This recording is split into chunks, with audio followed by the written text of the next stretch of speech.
आप्यायन्तु ममाङ्गानि वाक्प्राणश्चक्षुश्रोत्रमथो बलमिन्द्रियाणि च सर्वाणि सर्वं ब्रह्मोपनिषदम् माहं ब्रह्म निराकुर्याम् मा ब्रह्म निराकरोत् अनिराकरणमस्तु अनिराकरणं मेस्तु य आत्मनि निरते य उपनिषत्सु धर्मात् ते मयि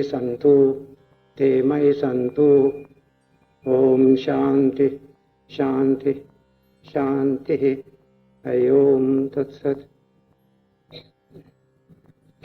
From this evening we commence the study of the Chandogya Upanishad. It is the second largest and most important among the 10 principal Upanishads. We completed in 31 lectures the Brihadaranyaka Upanishad a few weeks ago. We commence this Upanishad today, 17 November.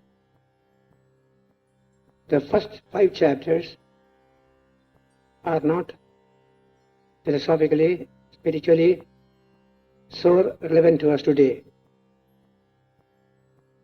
Here and there, beautiful ideas come, but by and large, they deal with rituals, ceremonies, particular type of theologies obtaining at the time, most of which have become irrelevant today.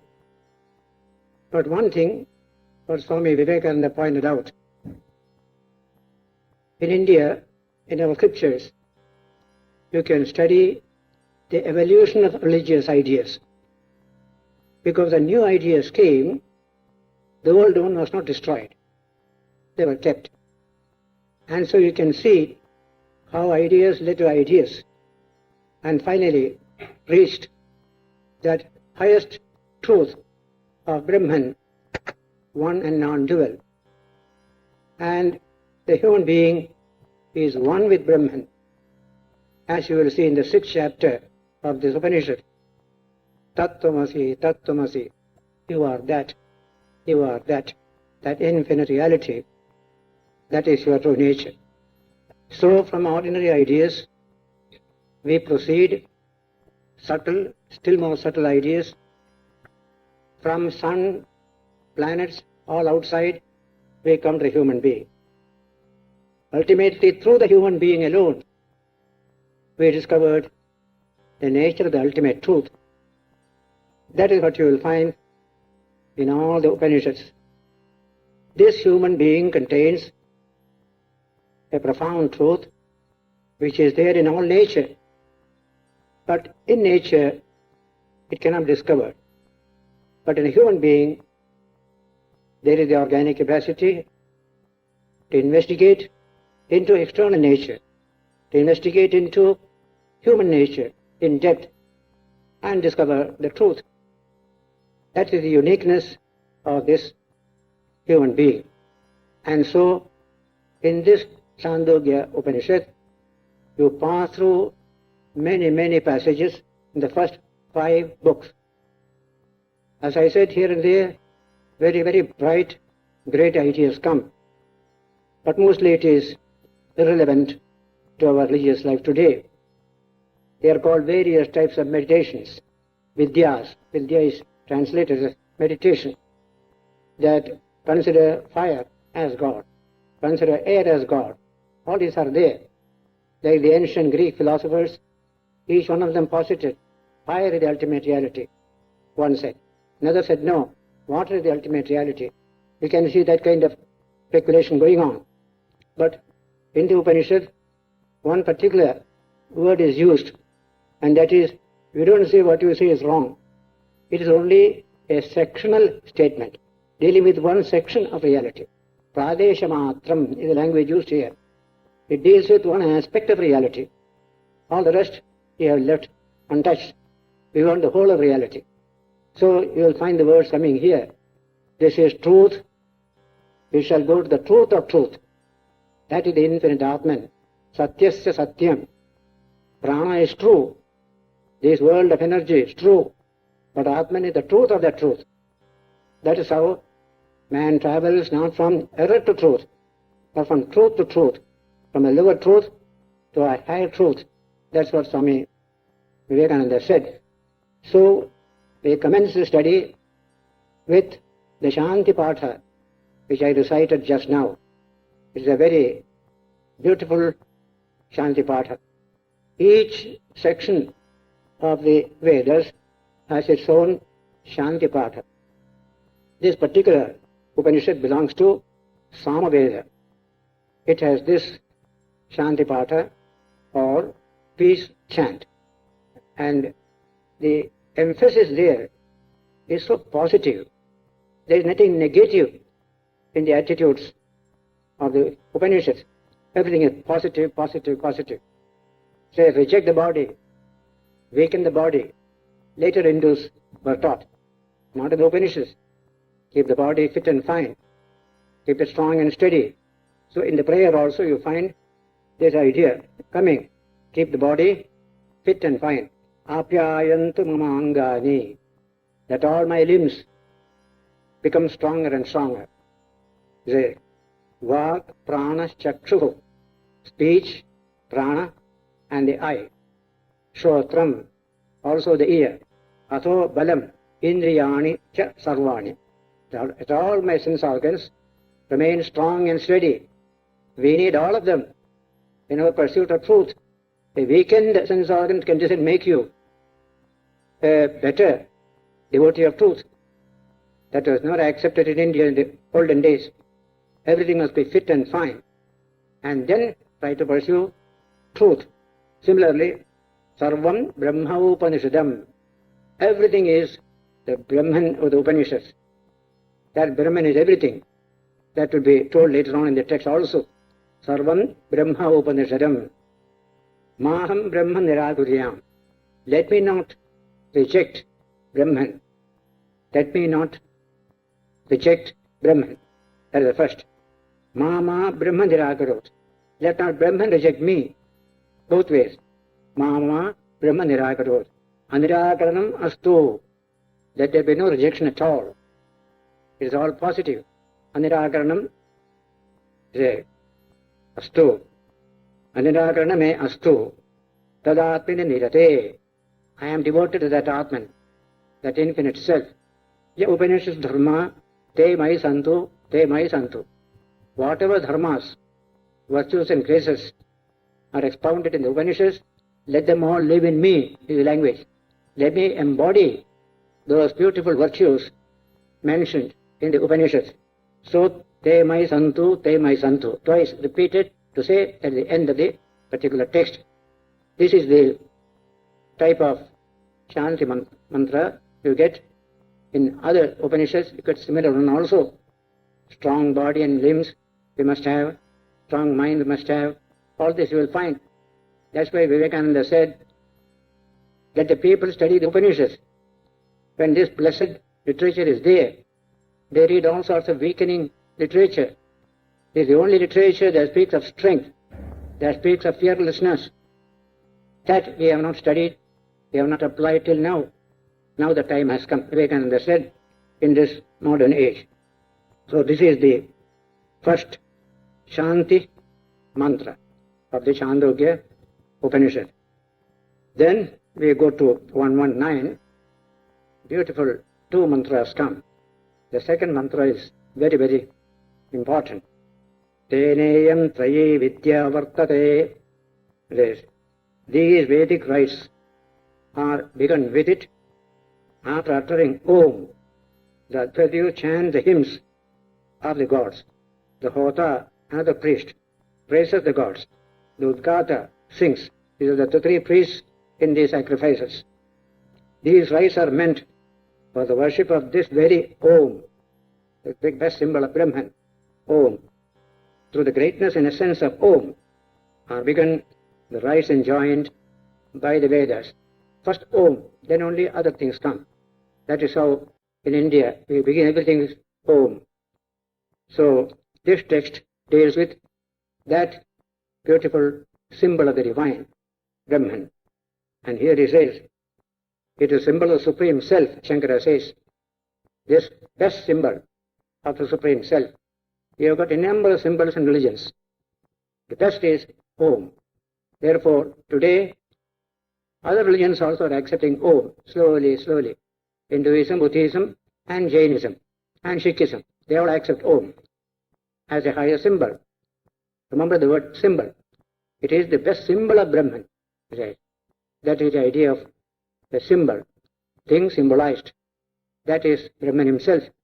Then second mantra, that is 119, 1110, rather 119. Teno bhau kuruto yascheta devam veda yaschana veda nanatu vidya cha avidya cha yadeva vidyaya karoti shraddhaya upanishada tadeva vijavattaram bhavati iti talveda sevakshadasya pakyanam bhavati. The beautiful sentence here. Very early in our history, we defined the nature of efficiency. What is the meaning of efficiency? What is most efficient?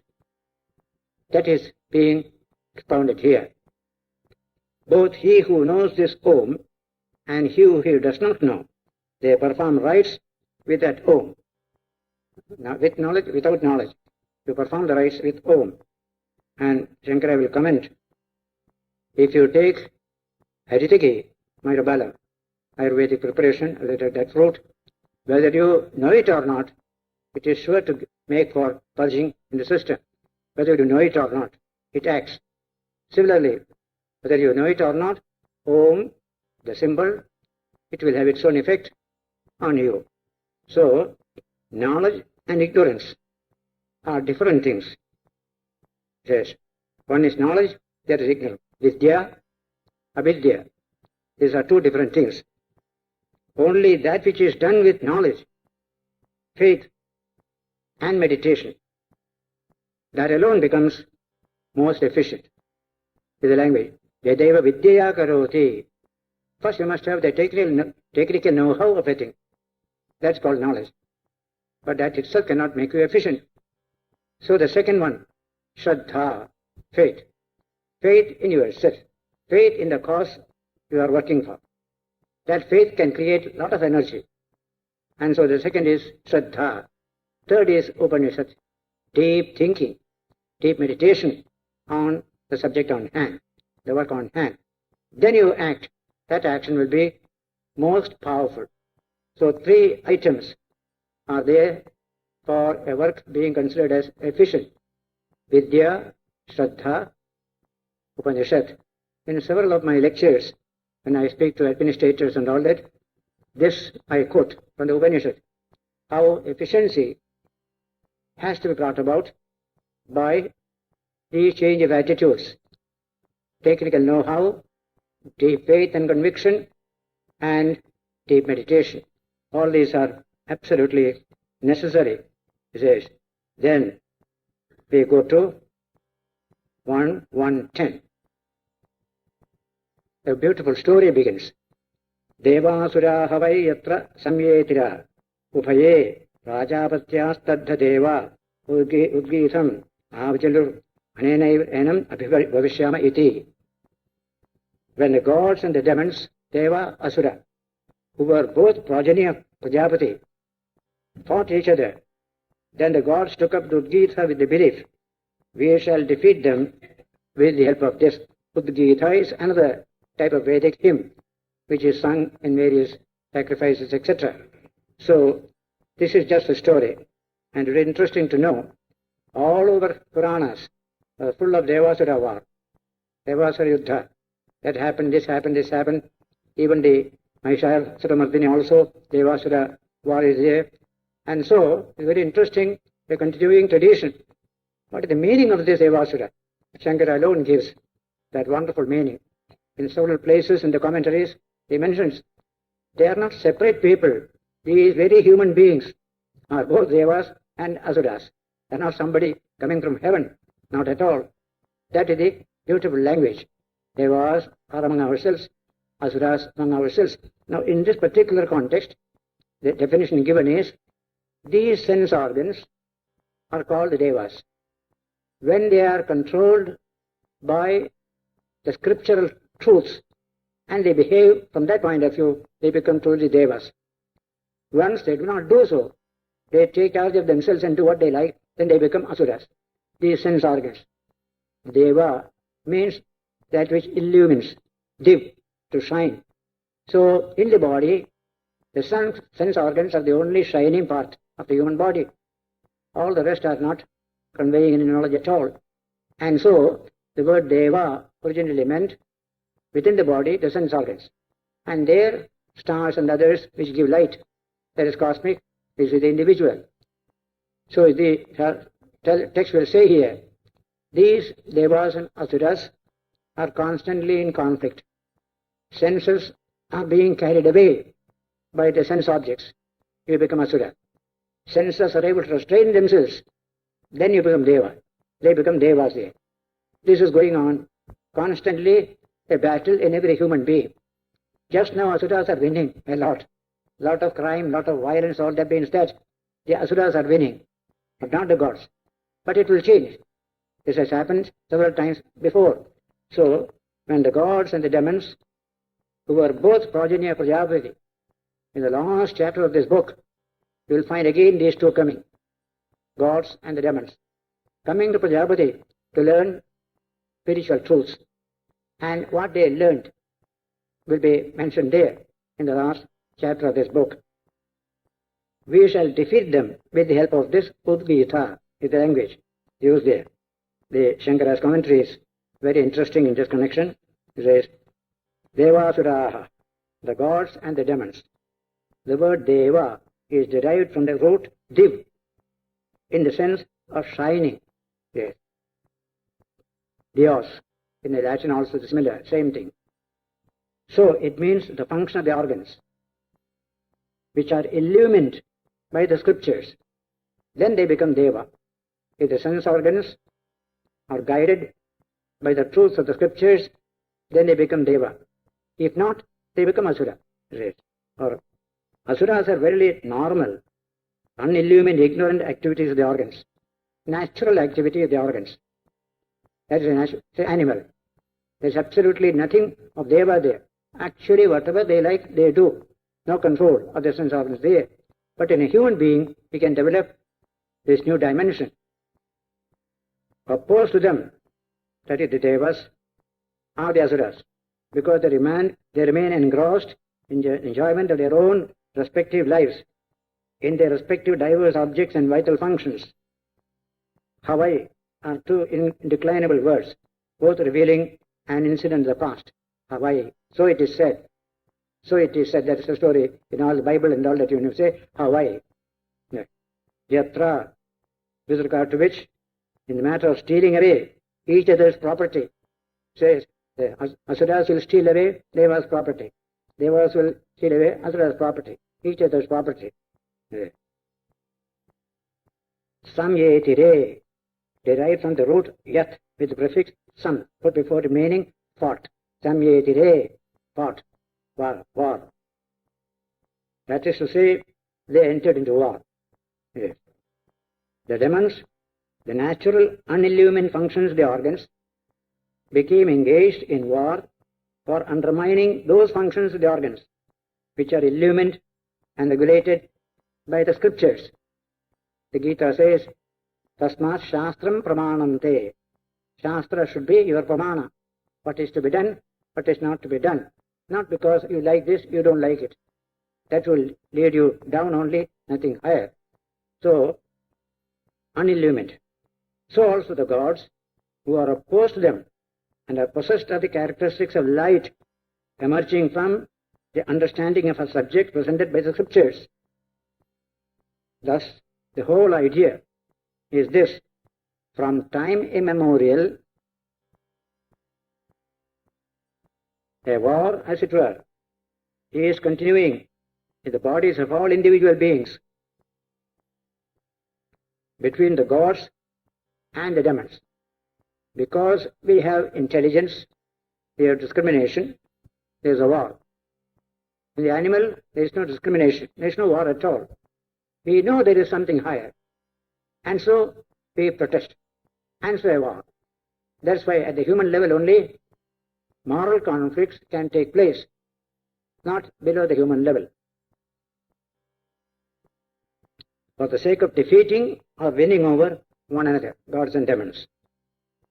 That is being related here by the Upanishad in the form of a story, by way of enjoining knowledge of the purification of the vital force, the prana.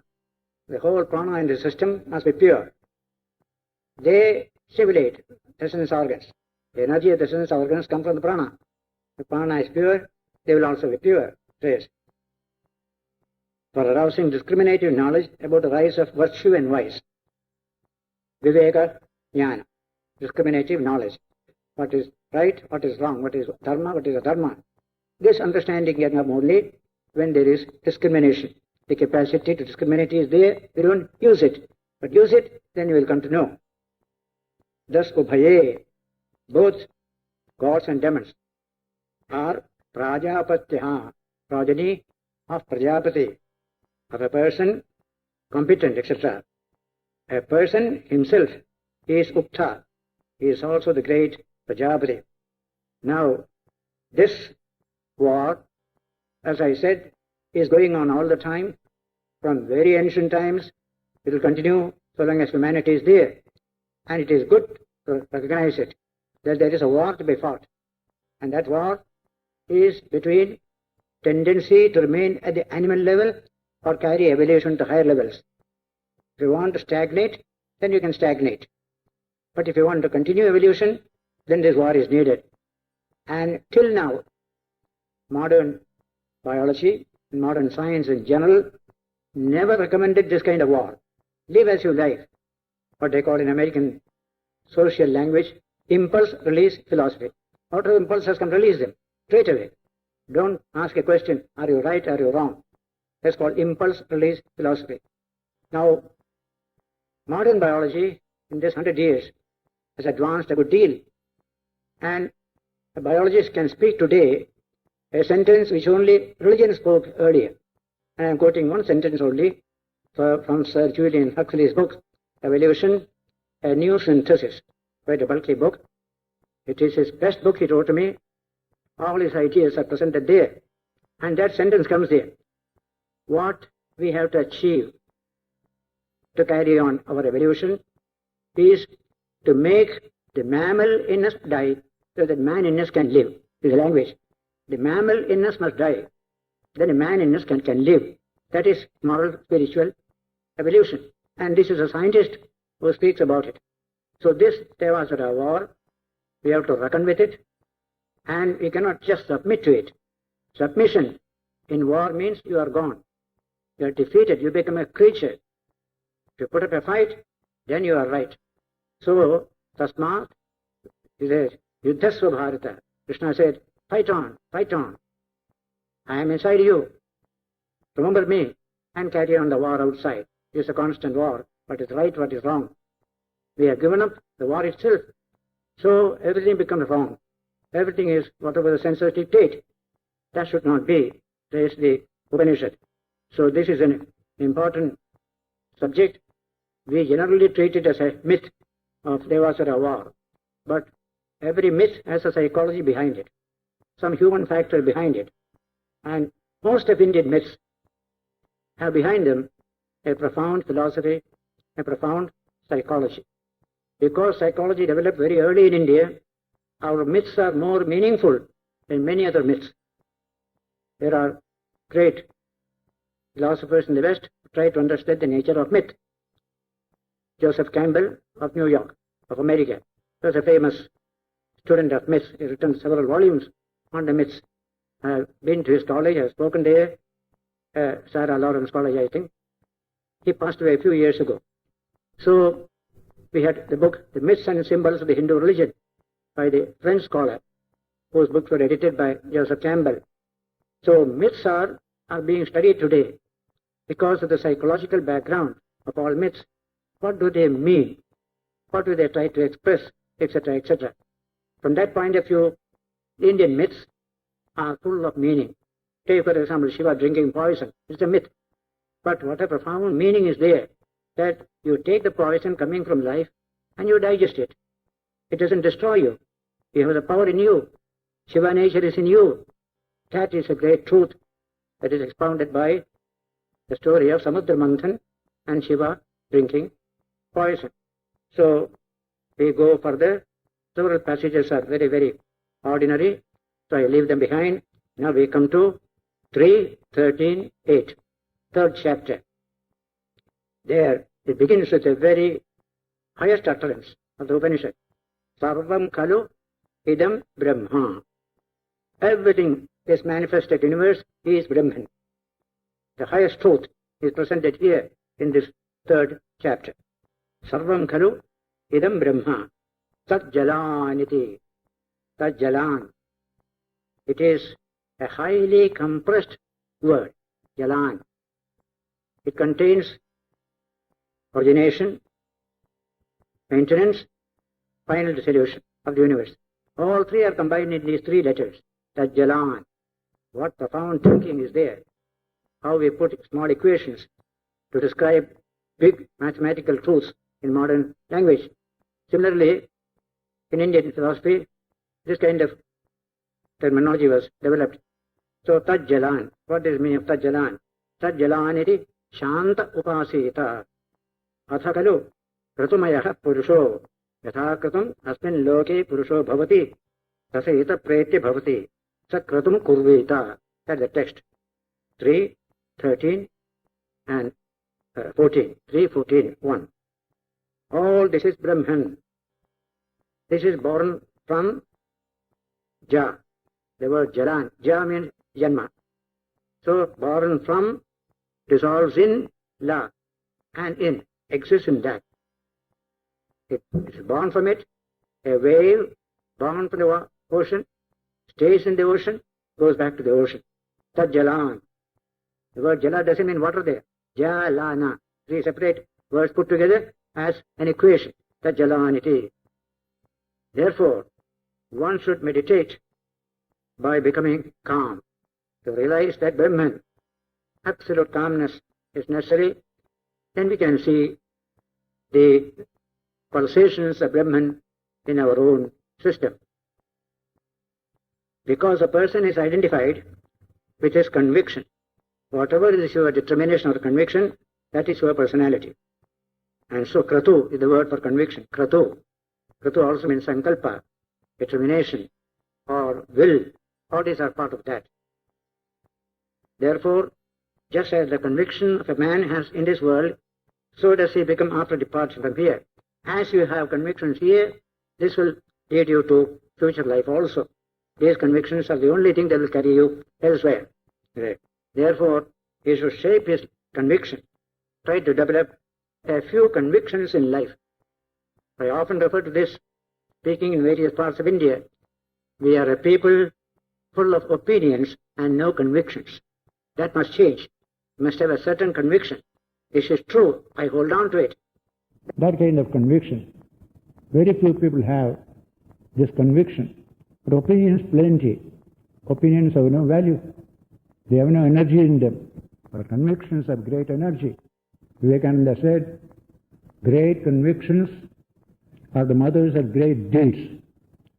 When you have a conviction, you become power. You can change the world.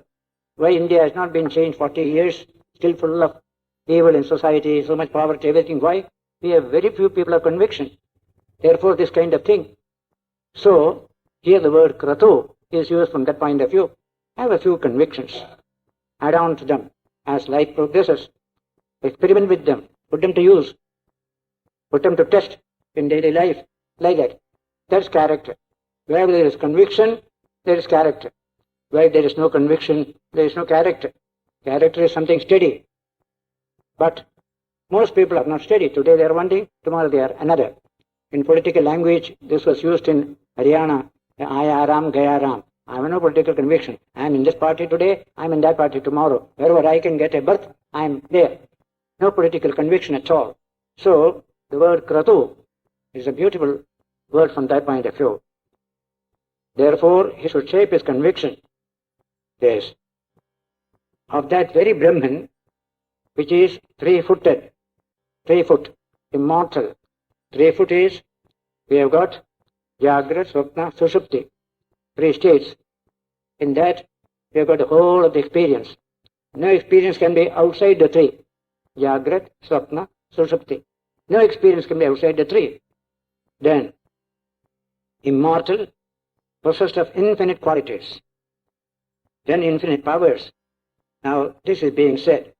The word Brahman derivatively means that which is the oldest. Just see the meaning. The oldest. Which is the oldest? That background material from which the universe came, according to modern astronomy. We call it that background, pure consciousness, Brahman, from which the universe has come. That's the oldest. That's the language of Purana, ancient, it says, Sanatana. How can all be Brahman?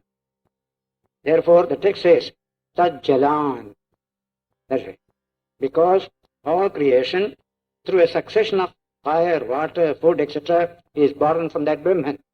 A succession of evolutionary processes produced this universe which you see before you, of which you are a part.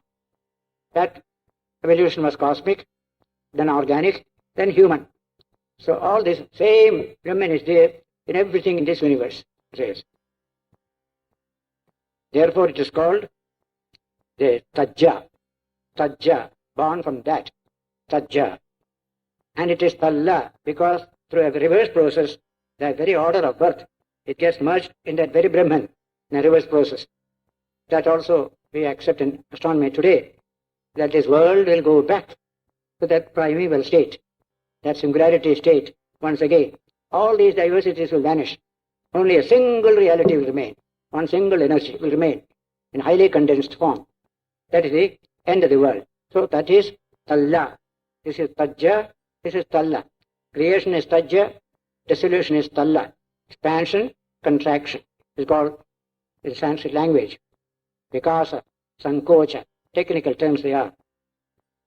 It gets merged in that very Brahman, becomes wholly identified with that Brahman, and it is Tadana. That Ana comes there, Tadana, because it continues to live, to function on that very Brahman. Even now, this universe exists in Brahman. It has not been separated from Brahman at all. So, that reality from which a thing comes, it exists in it, it goes back to it. The whole universe is nothing but Brahman only. So the language is used. It is in the 3 states, of Tajja, Talla and Ana. In all the 3 states, it is Brahman only. When you deal with waking, dream, sleep, you are practically using the same language. Waking, all realities around you. Dream, shadowy things in you. And deep sleep, all vanish. There is neither ego nor non-ego. In deep sleep, nothing but Brahman. All the 3, you can see the 3 states, and here it is creation, preservation, destruction. It is non-different from Brahman, because it is not perceived apart from Brahman at any time. You cannot see the world apart from Brahman at any time. That is a challenge. Both modern science and ancient Vedanta, they accept the unity of the final cause, the first cause and the final cause. The unity behind us. Diversity is only here, but unity is the goal, as also the origin. So that is common to both, except our Brahman is not a lump of earth or something. It is pure consciousness, infinite and non-dual. That's the only difference between the 2. Yes, therefore, this world is surely that itself. This world is Brahman. Say Sarvam Khalu, Idam Brahma. Khalu means certainly. This whole world is nothing but Brahman. Why? Tajjalan. From it, it comes. In it, it lives. Unto it, it returns. All the waves of the sea are nothing but the sea. Perfectly correct. When there were no waves, it was sea. When waves started, it was still the sea. And waves again subside, it is still the sea. In this way, our teachers told us about that ultimate unity. Ekameva, Advitiyam, Brahma. One alone, and not two, is Brahman. A very profound utterance. Ekameva advitiyam Brahma says. It is one without a second. That is the Brahman which is just introduced here, though the context around is full of ritual, ceremony, etc. Suddenly, this great idea came, which will become the main theme in the 6th and 7th and 8th chapters of the book. This is one. And then continues. Manomayaha prana sharire bharupaha satya sankalpaha akashatma sarvakarma sarvakamaha sarvagandhaha sarvarasaha sarvamidam abhyato avakyanadaraha. That Brahman is described in a few philosophically meaningful words. He, Brahman, appears like the mind, Manomaya. Our mind is there. That Brahman appears in me as my mind, Manomaya. Has prana as the body. This prana in the body is the body of that Brahman as manas. Has a form of consciousness, the aware, can understand, can know. Is of true resolve, full of energy, of conviction, of kratu. Is of the nature of space, like space. There. Space cannot be divided. Brahman also cannot be divided. Undivided is both space and Brahman. He is the performer of all actions. He is possessed of all good desires, possessed of all good smells, all good essences. It pervades all this. He is devoid of speech. He is free from any type of hankering. It is so full in itself, it does not hanker after anything else. It is full all the time. Purnamada, Purnamidam. That is Purnam. No need to run after anything else. So this is the two verses here. These are dealing with Brahman in this particular context. And one more verse comes along with it. 3, 14 and 3. Eshame Atma Antarhridaya Aniyan Vreherva. This verse could not have been understood by physicists up to the end of the 19th century. But after the beginning of this century, anybody can understand this wonderful statement here. This self of mine within the heart is smaller than a paddy or a barley. Smaller than a paddy or a barley, or a mustard, or a shamaka seed, or the kernel of a shamaka seed. Smaller than that, extremely small. But at the same time, this self of mine within the heart is greater than the earth, greater than the intermediate space, greater than heaven, greater than all these worlds. This capacity is something unique. Only today's nuclear physics speaks this language, that a thing can be just here and also elsewhere, just gone far, millions of miles away. Electron has traveled by the time you speak about it. So all this paradoxical language comes when you go deeper into the heart of matter, subtle dimensions of reality. So this is the next sloka also, similarly, number 4. Sarvakarma, sarvakamaha, sarvagandhaha, sarvarasaha, sarvamidam abhyato vakyanadara eshame atma antarhridaya etad brahma etamitaha pretya abhisambhavitam smiti yasya syadadha na vivikasastiti maha shandilyaha. This text quotes very ancient sage. Upanishad is ancient. They quote an ancient sage, Shandilya. This self of mine within the heart is the performer of all actions, possessed of all good desires, possessed of all good smells, possessed of all good essences, pervades all this, devoid of speech, without hankering. This is Brahman. After departing from here, this body, I shall become identified with that Brahman. This Brahman who has this belief truly, and has no doubt he will attain Brahmanhood. This is what Shandilya said in days of yore. Said Shandilya like this, twice repeated, to see the end of that particular section. Shandilya comes to us in our later literature as a teacher of bhakti, Narada and Shandilya. Now the Bhakti Sutra, Shandilya Sutras, Bhakti comes there. Very ancient sage considered to be. And then comes 3:15. Yajna. Purusho Vava Yajna. The word Yajna is sacrifice. Now this human being itself is a sacrifice. Now the mind is going deeper and deeper. Purusho Vava Yajna. How? You divide his life into 3 parts. And in this Vedic period of this Chandogya Upanishad, that period is 116 years. Human life. Usually it is 100. Shatayurvai Purushaha.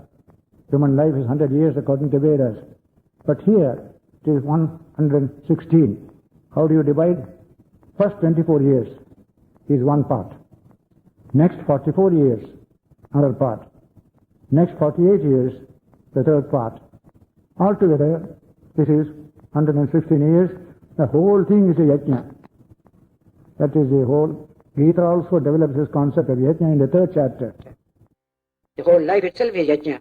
You don't get a separate yajna to perform. So, Purusho Vai Vav Yajna. That's what he said here. And then he goes further. This teaching was given to Mahidasa Aitareya. He gave it. Edatha Vai Tadvidvanaha Mahidasa Aitareyaha Sakim me edat upotratasi yoham anena na preshyami iti. Having known that which is such, Mahidasa, son of Itara, said thus in days of yore. What did he say? You, disease, is telling the disease in the body. You, disease, who are such, why do you inflict this affliction on me, who am such that I will not die owing to this?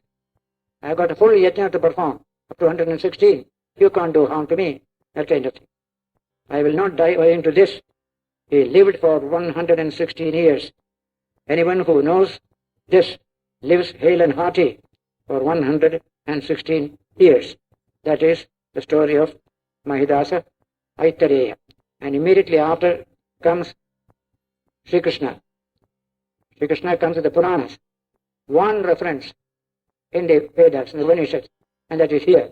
Chandogya Upanishad, Krishna, Devaki Putra, Devaki's son Krishna, is mentioned here. That is verse number 317.5. It is 317.6. Ghora Angirasa is a sage's name. After imparting this meditation, that was such to Krishna, the son of Devaki, said, at the time of death, one should repeat these 3 mantras. What are they? In Sanskrit, it is first very beautiful. It says, Devaki Putraya Rocha. Paripadye, Akshitamasi, Achyutamasi, Pranasamshutamasi. 3 words. You are undecaying. You are unchanging. You are the vital force made completely fine, refined vital force. That is your true nature. This mantra must be repeated. He, Krishna, became verily free from thirst. Thirst means hunger and thirst. This kind of physical pressures. With regard to that, there are 2 Rik mantras. On this subject, there are 2 Rik mantras. So Krishna comes in here. I shall take up this next Sunday with Shankara's commentary on this particular reference. A very interesting reference to the Krishna, whether he lived or not, people say. But here is a actually living person who was taught by a great sage. And myth may have developed later on. The person was there, Devaki Putra. That's also mentioned there. Krishnaya Devaki Putraya. Like that.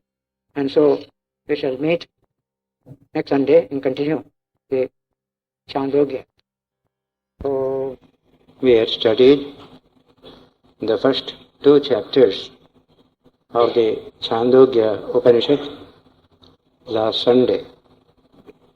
Selected verses which have relevance to us in this modern age. Today we enter into the 3rd chapter, 3rd, 4th